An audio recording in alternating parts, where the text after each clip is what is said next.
வணக்கம். இன்றைக்கி நம்ம ரயில்வே இன்ஜினியரிங்கில் ரயில்வே மெயின்டெனன்ஸ் பற்றி பார்க்க போகிறோம். ஸோ ரயில்வே மெயின்டெனன்ஸ் அப்படிங்கிறனா அந்த ரயில்வே ட்ராக்கை எப்படி மெயின்டைன் பண்ணுறாங்க, ஸோ அதை கரெக்டாக அதோட குவாலிட்டி நம்ம கரெக்டாக அந்த காஜ் லென்த்து கரெக்டாக அந்த ஹைட்டு அதெல்லாம் எப்படி மெயின்டைன் பண்ணுறாங்க அப்படிங்கிறத நம்ம தனி டாப்பிக்காக பார்க்க போகிறோம். ஸோ ஏன் இதுக்கு இவ்வளோ இம்பார்ட்டன்ஸ் பார்த்தீங்கன்னா, நமக்கு ட்ரெயின்னாலே தெரியும் இட்ஸ் ஹை ஸ்பீடில் அவ்வளோ வெயிட்டோட ஒரு வெஹிக்கிள் பாஸ் ஆகுது. ஸோ அது அவ்வளோ ஸ்பீடில் பாஸ் ஆகும்போது சின்ன ஒரு மெஷர்மெண்ட்டு சின்ன ஒரு மில்லிமீட்டர் கணக்கில் எரர் இருந்தாலும் அது மிகப்பெரிய ஆக்சிடென்ட்ஸுக்கு வழிவகுக்கும்.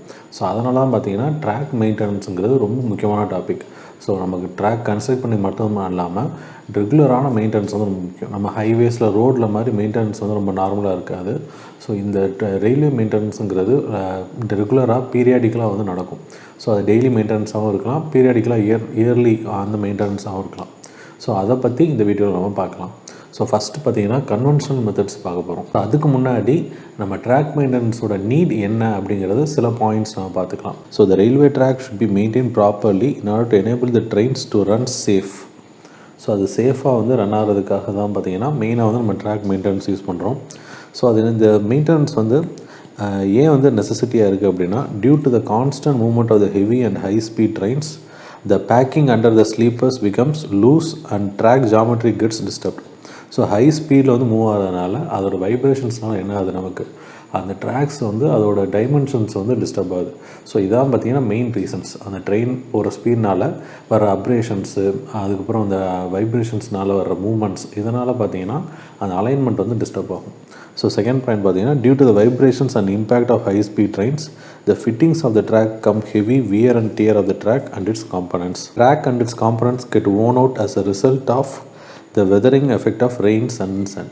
ஸோ ட்ரெயினோட ஹெவி லோட் அது மட்டும் இல்லாமல் நம்ம ரயில்வே ட்ராக் பார்த்திங்கன்னா கம்ப்ளீட்டாக பார்த்திங்கன்னா exposure to heavy rain, heavy wind, இதில் எல்லாமே பார்த்திங்கன்னா எரோஷன் எல்லாமே நடக்கும். ஸோ இந்த கரோஷனால் என்ன ஆகுது அப்படின்னா அதோட குவாலிட்டி குறைய ஆரம்பிச்சிடும். ஸோ அதனால் ஸ்ட்ரென்த்தும் இல்லாமல் போயிடும். ஸோ இந்த பாயிண்ட்ஸ்லாம் பார்த்தீங்கன்னா ரயில்வே மெயின்டெனன்ஸோட நெசசிட்டியை குறிக்குது. ஸோ ஃபஸ்ட்டு கன்வென்ஷனல் மெத்தட்ஸ் அதை பார்ப்போம். ஸோ 2 கேட்டகரி இருக்குது, conventional and modern methods. So conventional மெத்தட்ஸில் 3 செக்மெண்ட்டாக இருக்குது. ஃபஸ்ட்டு பார்த்திங்கன்னா த்ரூ பேக்கிங், அடுத்து சிஸ்டமேட்டிக் ஓவர்ஹாலிங், அடுத்து picking up of slacks. So through packing அப்படிங்கிறதும் இல்லை, ஃபஸ்ட்டு எக்ஸாமினிங், அதாவது அந்த இதெல்லாம் கரெக்டாக இருக்கான்னு செக் பண்ணுற அந்த ப்ராசஸ் பேர் தான் பார்த்தீங்கன்னா த்ரூ பேக்கிங். ஸோ த்ரூ பேக்கிங்கில் என்ன பண்ணுவாங்க அப்படின்னா, examining of rails, sleepers and fastenings, அடுத்து examining squaring of sleepers. So squaring of ஸ்லீப்பர்ஸுங்கிறனால நம்ம அந்த ஸ்லீப்பர்ஸும் அந்த ரயில்வே ட்ராக்கும் சேர்ந்து ஒரு ஸ்கொயர் இல்லை ரெக்டாங்கிள் ஃபார்ம் பண்ணும். ஸோ அந்த டைமென்ஷன்ஸ் டயக்னல் வச்சு பார்த்து செக் பண்ணுவாங்க, அது கரெக்டாக இருக்கா அப்படின்னு செக் பண்ணுவாங்க. ஸோ அதான் பார்த்தீங்கன்னா examining the squaring of sleepers, அடுத்து செக்கிங் ஆஃப் அலைன்மெண்ட், அடுத்து checking for the gauge of the track, அடுத்து tolerance of the gauge error 6 mm வரைக்கும் இருக்கலாம். ஸோ அந்த காஜ் லெவல் செக் பண்ணுவாங்க. ஃபார் எக்ஸாம்பிள் மீட்டர் கேஜ்னால் இவ்வளோ இருக்கணும், ப்ராட் கேஜில் இவ்வளோ இருக்கும். அந்த மெஷர்மெண்ட் கரெக்டாக இருக்கான்னு அந்த அலாங் த ட்ராக் செக் பண்ணிட்டே போவாங்க. அந்த த்ரூ பேக்கிங்கில் என்னென்ன பண்ணலான்னா, ரயில் சர்ஃபேஸ், அந்த சர்ஃபேஸ் பற்றி செக் பண்ணுவாங்க, ட்ராக் அலைன்மெண்ட், அடுத்து காஜ் லென்த். ஸோ இந்த 3மே பார்த்தீங்கன்னா அந்த அப்சர்வேஷன் ப்ராசஸில் வந்துடும். ஸோ ரயில் சர்ஃபேஸில் என்னென்ன பண்ணுவாங்க அப்படின்னா, the surface of the rail, 2 rails should be maintained properly on straight lengths.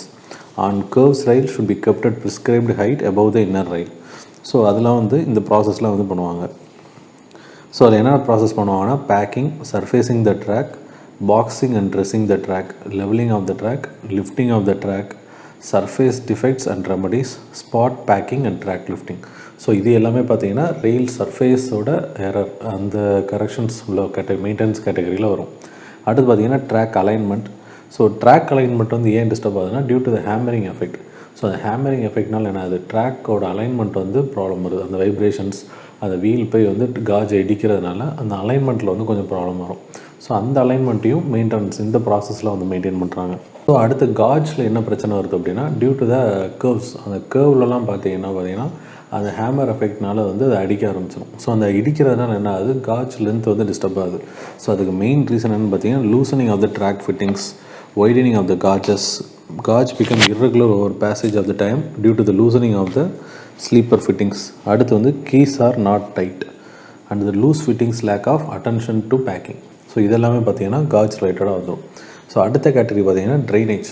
So நம்ம சிஸ்டமேட்டிக் ஓவர்ஹாலிங்கில் பார்த்தீங்கன்னா shallow screening and making up of ballast section. So இந்த கேட்டகரி த்ரூ பேக்கிங் முடிச்சதுக்கப்புறம் சிஸ்டமேட்டிக் ஓவர் ஹாலிங் வந்து நடக்கும். ஸோ அந்த systematic ஓவர் ஹாலிங்கில் வந்து shallow screening and making up of ballast section, replacement of damage or broken fittings and lubrication of the rail joints.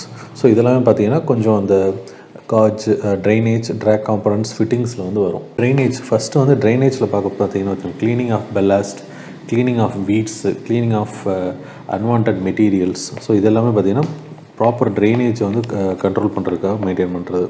அடுத்து பார்த்திங்கன்னா maintenance of the track components. Track காம்பனன்ட்ஸை maintain பண்ணுறதுங்கிறது அந்த ரெயில் அண்ட் ஸ்லீப்பர் ரெண்டையோட connect பண்ணுற அதை வந்து கரெக்டாக இருக்கான்னு செக் பண்ணுறது. அந்த ஹூக்கு, அந்த ஃபாஸ்டனிங் எலமெண்ட்ஸ் வந்து டைட்டாக இருக்கான்னு செக் பண்ணுறது தான் ட்ராக் காம்பனன்ட்ஸ். அடுத்து ஃபிட்டிங்ஸில் முக்கியமானது பார்த்திங்கன்னா ஃபிஷ் பிளேட்ஸ். அந்த ஃபிஷ் பிளேட்ஸ் வந்து கரோட் ஆகிறதுக்கு வந்து நிறைய சான்ஸ் இருக்குது. ஸோ அந்த கரோடாமல் இருக்கிறதுக்கு வந்து பார்த்திங்கன்னா இன்னும் கொஞ்சம் வந்து அது கிராஃபைட்டிங் அப்படிங்கிற ப்ராசஸ் இருக்குது. So graphiting of the fish பிளேட்ஸுங்கிறது ஒன்றும் இல்லை, to protect the fish plates against corrosion, to allow free expansion and contracts of rails and to increase the life of the fish plates and bolts. So அதனால தான் வந்து கிராஃபைட்டிங்கிற process வந்து அதில் பண்ணுவாங்க. அடுத்து பார்த்திங்கன்னா maintenance of the points and crossings. Points and கிராசிங்ஸில் என்ன ப்ராப்ளம் வரும்னா, condition of wear on top and sides of the stock, point, rail and crossing should be maintain. So அங்கே இடத்துல பார்த்திங்கன்னா பாயிண்ட்ஸ் அண்ட் கிராசிங்ஸில் வந்து காஜ் மாறுறதுனால, அதாவது ட்ராக் மாறுறதுனால கண்டிப்பாக வந்து வியர் அண்ட் டியர் வந்து அதிகமாக இருக்கும். ஸோ அடுத்து வந்து க்ரீப்ஸ் அங்கே ஃபார்ம் ஆகிறதுக்கு வாய்ப்பு இருக்குது, அதை ப்ரிவெண்ட் பண்ணணும். அடுத்து clearance should be checked for the given section of rail and angle of crossing. அடுத்து periodic displacement of sleepers should be corrected and the proper tightening of the bolts. So இது எல்லாமே பார்த்தீங்கன்னா பாயிண்ட்ஸ் அண்ட் கிராசிங்கில் வரும். அடுத்து level கிராசிங்கில் என்ன பிரச்சனை வரும்னா, அங்கே வந்து பெல்லாஸ்ட் இல்லாமல் டேரெக்டாக வந்து அந்த ஸ்லீப்பர்ஸ் ஃபிட் பண்ணியிருப்பாங்க, அது மேலே வந்து ட்ராக் வந்து போகிற மாதிரி இருக்கும். ஸோ டேரெக்டாக வந்து அங்கே பிட்டுமன் தான் பேஸ் பண்ணியிருப்பாங்க. ஸோ அதோட இதை பார்க்குற மாதிரி இருக்கும். ஸோ அந்த குவாலிட்டியை வந்து செக் பண்ணுற மாதிரி இருக்கும். அந்த ரோடு பிட்டுமன் ஃபினிஷிங் வந்து கரெக்டாக இருக்கான்னு செக் பண்ணுறது.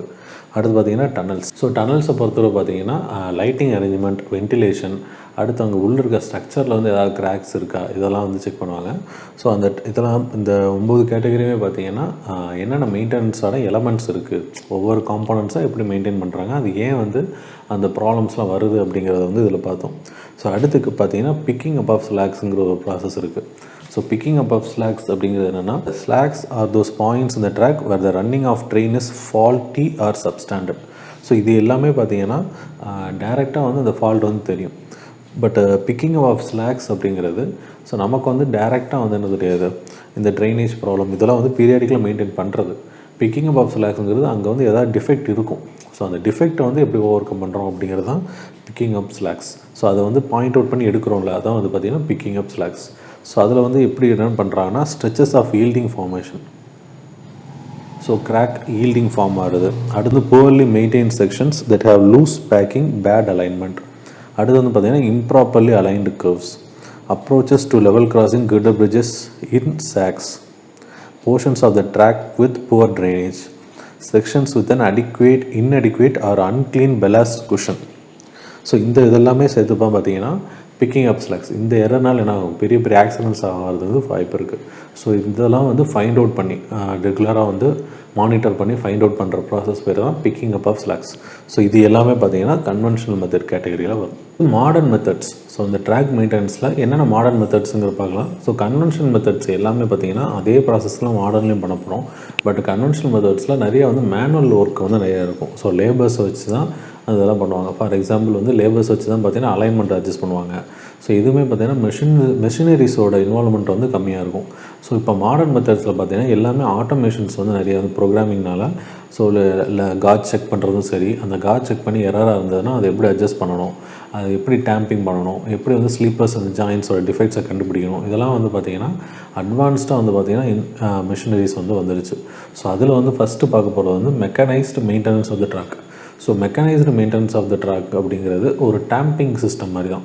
ஸோ நம்ம டேம்பிங் சிஸ்டம்ங்கிறது தேவைப்படும். நம்ம காஜ் எங்கெங்கெல்லாம் தப்பு வரப்போகுது, ஸ்லீப்பர்ஸ் வந்து எங்கே அலைன்மெண்ட் மாதிரி இருக்குது, ஸோ இதெல்லாமே கரெக்டாக செக் பண்ணி அதை டேம்பிங் ட்ராக் நம்ம பார்த்துருக்கோம்ல. ஸோ டேம்பிங்னாலே அடிக்கிறது. ஸோ அதை அடித்து அதை கொண்டு வருது.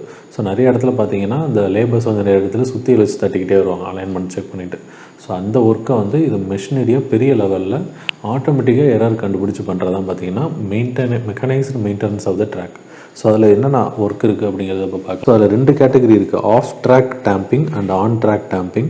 ஸோ ஆஃப் ட்ராக் டேம்பிங் அப்படிங்கிறது The off-track dampers which are portable and can be taken off the track within a short period of time are used. So off track டேம்பிங்கிறது so தனியாக ஒரு குட்டி மிஷினரி மாதிரி இருக்கும். ஸோ அதை வந்து நம்ம என்ன பண்ணிக்கலாம், ஈஸியாக போர்ட்டபுளாக இருக்கும். So they work in pairs from opposite sides of the sleepers diagonally under the rail seat to ensure maximum consolidation of the ballast. It requires no blocking of the traffic. So இதனால் என்ன தேவையில்லை, நம்ம traffic வந்து black பண்ண தேவையில்லை. இதில் வந்து நிறைய டைப்ஸ் இருக்குது. Self contained, percussion and vibratory type. Off track tampers worked from a common power unit. Normal power consumption தான் இது வந்து யூஸ் பண்ணுறோம். அடுத்து பார்த்திங்கன்னா on track tamping. So on track tamping அப்படிங்கிறது ட்ராக் மேலே மூவ் ஆகிட்டே அதை வந்து அந்த எரரை வந்து கண்டுபிடிச்சி ரெக்டிஃபை பண்ணுறது தான் ஆன்-ட்ராக் டேம்பிங். ஆஃப்-ட்ராக் டேம்பிங்கிறது ட்ராக்குக்கு வெளியே ரெண்டு பக்கமும் ஆப்போசிட் டயகனலாக இருந்துட்டு அதை செக் பண்ணும். So on track tampers which are self-propelled vehicles are used to damp the sleepers automatically through various controls provided in the operator's cabin. இந்த இமேஜை பார்த்தீங்கன்னா புரியும் ஸோ அது எப்படி ஒர்க் ஆகுது அப்படிங்கிறது.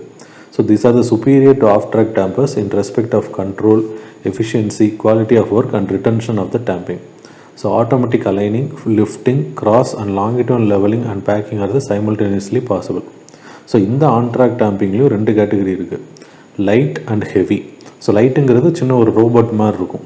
ஹெவி அப்படிங்கிறது ஒரு பெரிய ட்ரெயின், ஒரு குட்டி ட்ரெயின் மாதிரியே இருக்கும். ஸோ அதை தான் என்ன பண்ணுவாங்க, தனியாக வந்து பேக் பண்ணுவாங்க. அடுத்து பார்த்திங்கன்னா measured shovel packing. So measured shovel packing அப்படிங்கிறது the track defects like unevenness and voids and accurately measured and the track is lifted by means of the jacks and measured quantities of small broken stone chips are placed under the sleeper. Measured shovel packing அப்படிங்கிறது ட்ராக்கோட அலைன்மெண்ட்டும் அதோட அன்இவன்னஸையும் check பண்ணுறது. For example ஒரு இடத்துல வந்து track இறங்கிருச்சு அப்படின்னா அதுக்கு முந்தின இடத்துலேருந்து அதோட ஸ்லோப் கரெக்டாக போகுதாங்கிற செக் பண்ணி, ஸோ இப்போ ஒரு வேளை இறங்கிருச்சு அப்படின்னா அந்த ட்ராக் அப்படியே லிஃப்ட் பண்ணி பக்கத்தில் இருக்கிற ஸ்டோன்ஸ் இருக்கிற அது குவான்டிட்டி கையில் வச்சுருக்க ஸ்டோன்ஸை சிப் பண்ணி கீழே ஃபில் பண்ணி கரெக்டாக ஈவனாக கொண்டு வந்துடும். ஸோ இது எல்லாமே பார்த்திங்கன்னா ஆட்டோமேட்டிக்காக தான் பண்ணும். ஸோ இதான் பார்த்திங்கன்னா மெஷர்டு ஷவல் பேக்கிங். ஸோ அந்த ஷவல் பேக்கிங் அப்படிங்கிறது ட்ராக்கோட அலைன்மெண்ட் வந்து செக் பண்ணுறது. ஸோ அதில் என்னென்ன மெத்தட் இருக்குது, மெரிட்ஸ் இருக்குது அப்படின்னு பார்ப்போம். So no traffic block is needed for carrying out maintenance job.